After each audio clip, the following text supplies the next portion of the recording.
दिल्लीच्या राजकीय वर्तुळातून या घडीची सर्वात मोठी आणि धक्कादायक बातमी.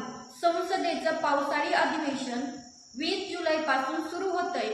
पण त्याआधीच दिल्लीपासून गल्लीपर्यंतच्या राजकारणात एकच खळबळ माजली आहे. इंडिया आघाडीला एकामागून एक हादरे बसतायत, ज्याने विरोधकांच्या पायाखालची जमीन सरकली आहे. आधी बंगालमध्ये ममता बॅनर्जीच्या पक्षात फूट पडली. महाराष्ट्रात काय घडलं हे तर आपण पाहिलं, पण आता थेट उत्तर प्रदेश आणि तमिळनाडूतून जे संकेत मिळतायत ते देशाचं राजकारण पूर्णपणे बदलून टाकणारे आहेत. अखिलेश यादव आणि एम.के. स्टॅलिन भाजप सोबत जाणार का? भाजपचा हा नेमका गेम प्लॅन काय आहे हेच आपण आणि सविस्तरपणे समजून घेणार आहोत.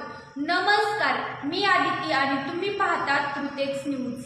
तर राजकारणात जे दिसतं ते कधीच नसतं आणि जे असतं ते सहजासहजी दिसत नाही.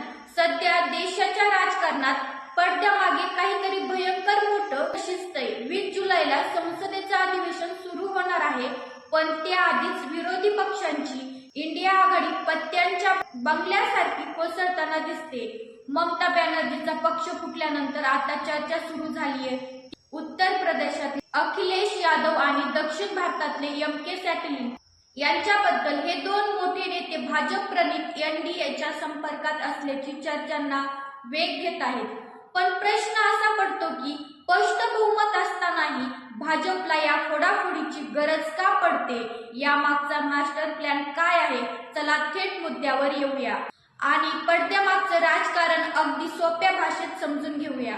देशाच्या राजकारणात सध्या फोडाफोडीचा दुसरा अंक सुरू झाला आहे आणि यावेळी निशाणावर आहेत थेट अखिलेश यादव आणि एम.के. स्टॅलिन. आगामी पावसाळी अधिवेशनापूर्वी विरोधी पक्षांच्या इंडिया आघाडीची तटबंदी पूर्णपणे खिळखिळी झाली आहे. बंगालमध्ये ममता बॅनर्जींना त्यानंतर आता उत्तर प्रदेश आणि तमिळनाडूत मोठे राजकीय भूकंप होण्याची शक्यता वर्तवली जाते. सत्ता आणि बहुमताचा आकडा हातात असतानाही भाजप विरोधकांना एकामागून एक धक्के का देतोय? भाजपला संसदेत नेमकं कोणतं मॅजिक नंबर गाठायचा आहे? या सर्व घडामोडींचा थेट आणि सखोल वेध आपण या व्हिडिओमध्ये